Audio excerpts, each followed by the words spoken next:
Ma ci si è mai chiesti come un semplice filo, punto dopo punto, possa trasformarsi in un vero e proprio capolavoro? Beh, oggi seguiremo proprio il filo d'una passione, per scoprire come pazienza e creatività riescono a dar vita a qualcosa di magico. Iniziamo questo viaggio insieme.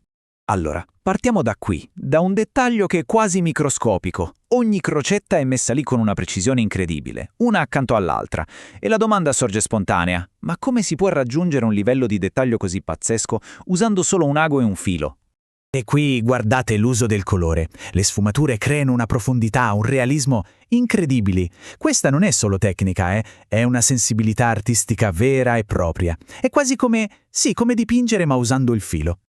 Ok, ora allarghiamo un po' lo sguardo. Vediamo come tutti questi puntini minuscoli si uniscono per formare un'immagine più grande, dinamica. Qui il filo riesce a catturare il movimento del vestito, la delicatezza della figura. Ogni singolo punto, insomma, contribuisce a una storia molto più grande. Ed eccoci qua al risultato finale. Questa immagine mostra alla perfezione come tutti quei dettagli, quelle ore e ore di lavoro, alla fine culminino in un'opera d'arte che lascia senza fiato. È la prova tangibile di una passione coltivata. Ma da dove ha avuto inizio questo incredibile viaggio?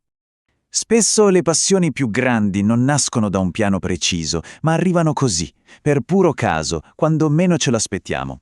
Torniamo un attimo indietro nel tempo, al momento esatto in cui tutto è cominciato. Proviamo a immaginare la scena.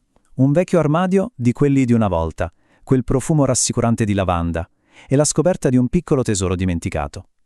È proprio in un'atmosfera così, quasi nostalgica, che si è accesa la scintilla per una passione che sarebbe durata una vita. L'età era quella lì, intorno ai 10, forse 11 anni. Un'età in cui un gioco può trasformarsi molto facilmente in qualcosa di più profondo. Ed è stato in quel momento che un piccolo kit di punto croce, dimenticato chissà da quanto, è finito tra le mani giuste. E la cosa più incredibile, sapete qual è? È che non c'erano istruzioni né maestri. C'erano solo un ago, del filo e l'intuito. I primi punti sono stati guidati dalla pura e semplice curiosità di vedere un disegno prendere vita, lì, sulla tela. Da quel primo incontro così casuale, la storia ovviamente si evolve. Vediamo come un semplice gioco da bambina si è trasformato in una ricerca consapevole, in una vera e propria passione. Ecco, questo è il cuore di tutto il percorso. Non si è trattato di un talento innato spuntato dal nulla, ma di un impegno costante.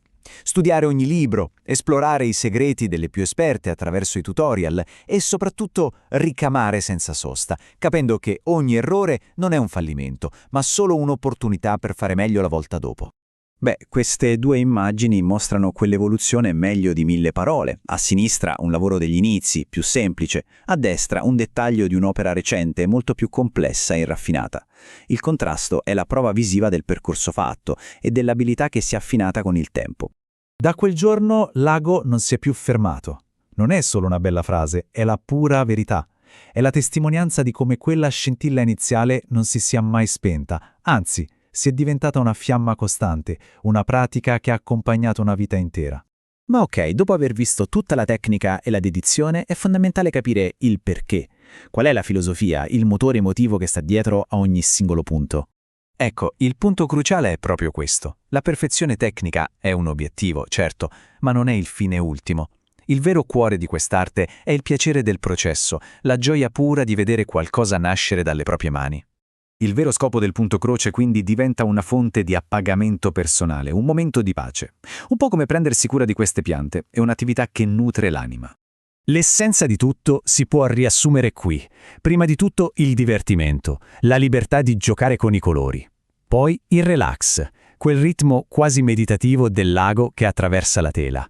E infine la cosa forse più preziosa di tutte, un rifugio, un momento di pura distrazione dal caos di ogni giorno. E dopo questo viaggio arriva un invito a non essere solo spettatori, ma a diventare protagonisti della propria, personalissima creatività. Questa è la domanda finale su cui riflettere. E la risposta forse è che il punto d'incontro non è un luogo fisico, ma è un processo, è la ricerca della bellezza alimentata dalla gioia del fare. Perché il posto dove la perfezione incontra la gioia è proprio lì, tra le nostre mani. È il momento di prendere ago e filo e dare ufficialmente il via alla propria creatività.